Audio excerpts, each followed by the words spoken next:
तो कैसे हैं मेरे दोस्तों? ठीक? मुझे लगता है सब लोग ठीक ही होंगे।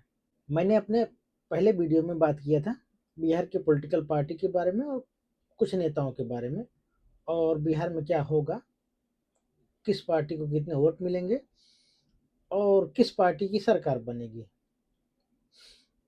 तो अभी मैंने बहुत सारे न्यूज़ चैनलों का एग्जिट पोल देखा। उसमें यही दिखाया जा रहा है कि एनडीए की सरकार बनेगी, यानी कि बीजेपी गठबंधन जो है उसकी सरकार बनेगी बिहार में। तो बिहार में सरकार बनेगी तो क्या होगा? जैसे प्रशांत किशोर कह रहे हैं कि नीतीश कुमार सीएम नहीं बनेंगे।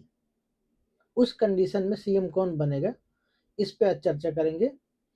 यदि अगर गठबंधन टूटता है बीजेपी के साथ, जहां तक मुझे लग रहा है कि ऐसा हो सकता है, जेडीयू बीजेपी के साथ गठबंधन तोड़ सकती है। अभी नहीं, 2-4 महीने में बीजेपी की सरकार का जेडीयू के साथ गठबंधन टूटेगा, मुझे ऐसा लग रहा है।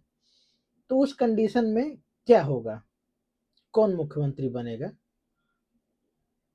उसके बारे में बात करेंगे। और अभी तो चुनाव हो गया दोनों चरण का बिहार में।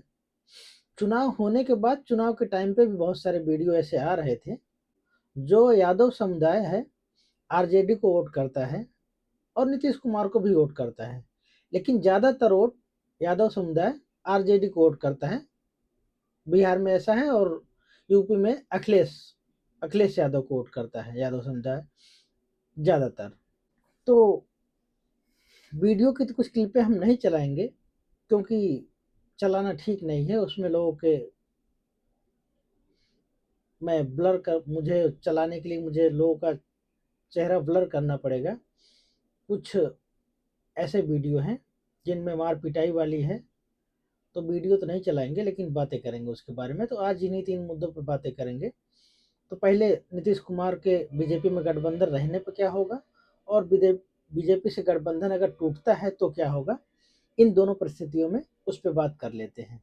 बहुत सारे टीवी चैनल और कुछ मीडिया रिपोर्ट, जो न्यूज़पेपर हैं, कुछ कुछ एजेंसियां हैं जो एग्जिट पोल अपने अपने दिखा रही हैं, जिसमें बीजेपी गठबंधन यानी एनडीए को 121 या 140 तक दिखा रहे हैं। मेरा मानना है इससे ज़्यादा होंगी, क्योंकि बीजेपी अपनी सीटें हारने की तो कोशिश नहीं करेगी। बीजेपी अपनी सीटें हारेंगी नहीं।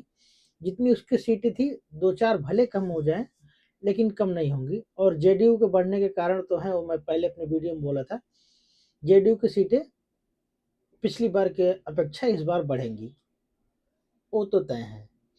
तो उस कंडीशन में बीजेपी की सीटें 150 से ऊपर जाएंगी, ये मान के चलिए।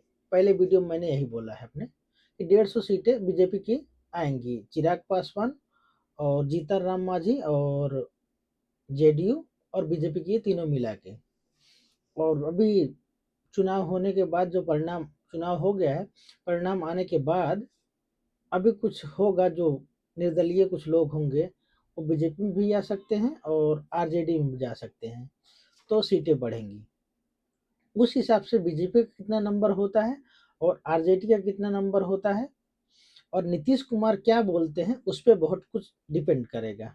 मेरा मानना है अब की बार तो नीतीश कुमार खुद से मना करेंगे कि मैं सीएम नहीं बनूंगा, आप लोग बातें करके किसी एक को डिक्लेयर कर लीजिए कौन सीएम बनेगा।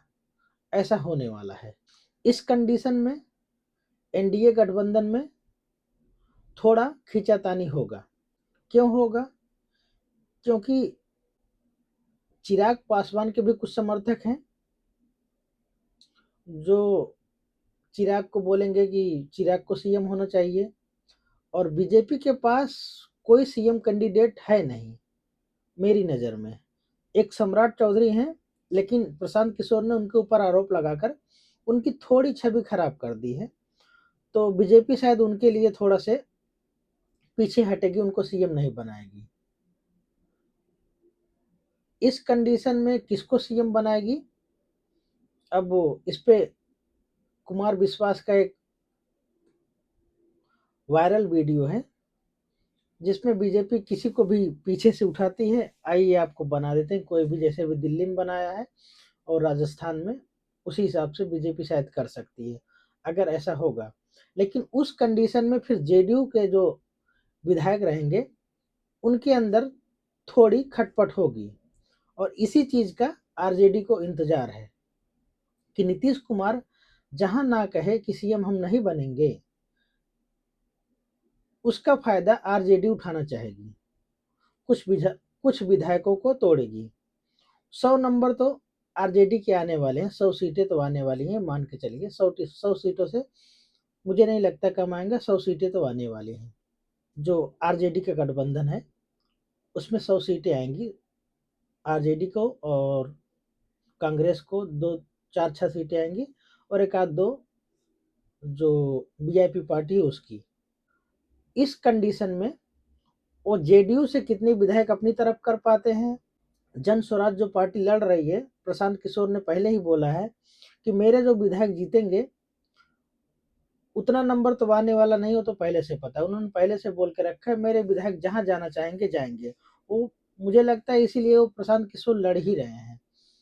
जो लोग बोल रहे हैं कि जन स्वराज बीजेपी की वी टीम है, मुझे भी यही लगता है कि बीजेपी उनको बैकडोर से बिहार में लाना चाहती है। लाने का कारण भी है क्योंकि आरजेडी और जेडीयू, आरजेडी तो अपनी जगह स्थिर रहती है, जेडीयू एक ऐसी पार्टी है जो कभी इस तरफ कभी उस तरफ रहती है। तो एक चौथी पार्टी बिहार में होनी चाहिए जो सरकार को स्टेबल रख सके। तो प्रशांत किशोर को मुझे लगता है इसलिए बीजेपी बैकडोर से ला रही है बिहार में, पूरा नहीं लेकिन थोड़ा बहुत बीजेपी का उसमें सपोर्ट है। और ये मैं क्यों कह रहा हूँ, इसका भी कारण है क्योंकि मैंने जन स्वराज के कुछ प्रत्याशी देखे, उन्होंने आरजेडी और जेडीयू इन्हीं के बीच में, जो जन स्वराज के अच्छे कैंडिडेट थे उन्हीं के बीच में उतारा गया है। बाकी जो छोटे कैंडिडेट थे जिनका उतना प्रभाव नहीं था, वो बीजेपी और चिराग पासवान की साइड लड़ रहे थे। तो ऐसा था, तो मुझे लगता है किस कारण से ऐसा हो सकता है कि बैकडोर से बीजेपी जन स्वराज को बिहार में ला रही है और एक चौथी पार्टी बनाना चाहती है बिहार में, कि बिहार में एक स्टेबल सरकार चल सके, समझौते वाली सरकार ना चले कि जब मन करे तब पार्टी टूट जाए। और बिहार में अभी यही होता आया है, थोड़े से विकास की गति धीमी है इसी कारण से, क्योंकि बीजेपी के विधायक उतने अच्छे से नहीं काम कर रहे हैं और जेडीयू के भी नहीं कर रहे हैं। जो कर रहे हैं नीतीश कुमार और मोदी जी के कारण बड़े बड़े काम हो रहे हैं, और बाकी इनके विधायक और जेडीयू के विधायक और आरजेडी के विधायक और बीजेपी के विधायक, मुझे नहीं लगता उतने अच्छे से कोई विधायक बिहार में काम करे। अगर काम करते होते तो बिहार अभी तक बहुत बदल गया होता। मेरा कहना यही है, मैं देख भी रहा हूँ ऐसे ही। जो भी काम बिहार में हो रहा है वो सीएम के प्रभाव से ही हो रहा है, नीतीश जी के प्रभाव से हो रहा है। विधायक अपने मन से कोई नहीं बोलते कि मुझे ये काम करना है, मैं ये करवा रहा हूँ, मैंने ये करवाया। अभी तक मैंने ये नहीं सुना। कोई भी नेता कभी भी टीवी पे आता है उल जलूल बातें करेगा, ये नहीं बोलेगा कि मैंने अपने विधानसभा में या अपने क्षेत्र में मैंने ये काम करवाया। कभी ये नहीं बोलते हैं। बोलेंगे नीतीश जी ने ये काम करवाया, बीजेपी के गठबंधन ने काम करवाया, यही वो लोग करते रहते हैं।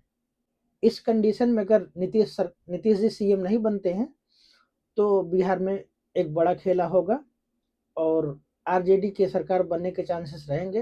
लेकिन उसमें भी कारण है क्योंकि वहां पे पहले से सीएम कैंडिडेट फिक्स है कि तेजस्वी यादव ही बनेंगे, तो इसलिए वहां पे थोड़ी दुविधा है कि कितने विधायक वो अपनी तरफ कर सकते हैं।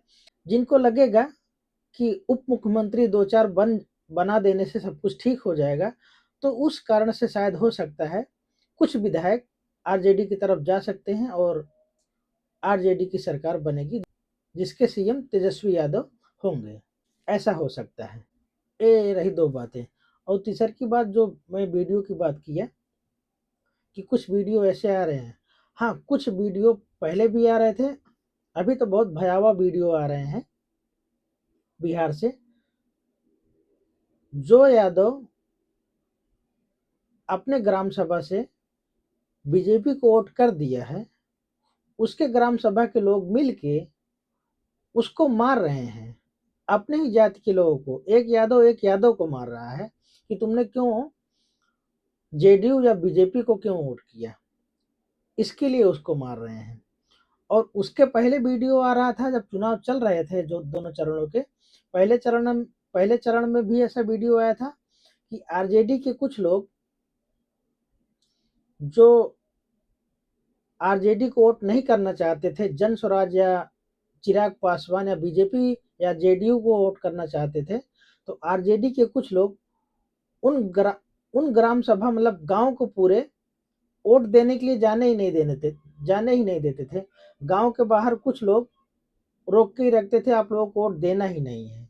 तो ऐसी कंडीशन हो गई थी। जो पुलिस ऑफिसर होते हैं सारे लोग वहाँ पोलिंग बूथ पे रहते हैं, गांव में तो कोई रहता नहीं है। तो इस कारण से आरजेडी के कुछ लोग गांव के उस रास्ते को ब्लॉक कर देते थे कि आप लोगों को वोट देने जाना ही नहीं है, लालटेन पे देना है वोट, तभी आपको जाना है, नहीं तो नहीं जाना है। ऐसे बहुत सारे वीडियो आ रहे थे। और कुछ पैसे देने वाले वीडियो आए थे, जो पैसे बांट रहे थे वो भी वीडियो आए थे। पैसे बांटने में तो दोनों पार्टियों के वीडियो आए थे।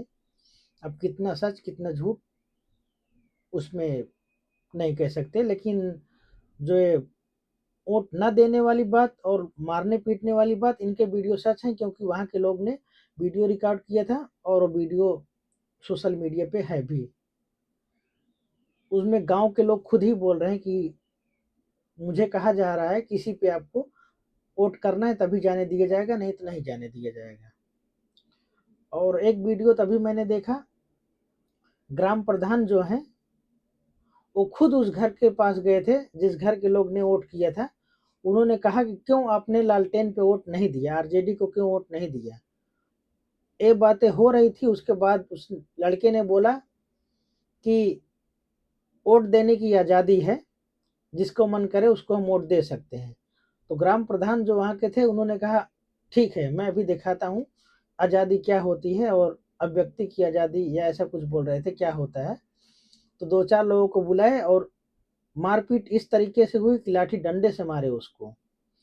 तो एक कंडीशन है, यादवों के ऊपर खुद अत्याचार कर रहे हैं।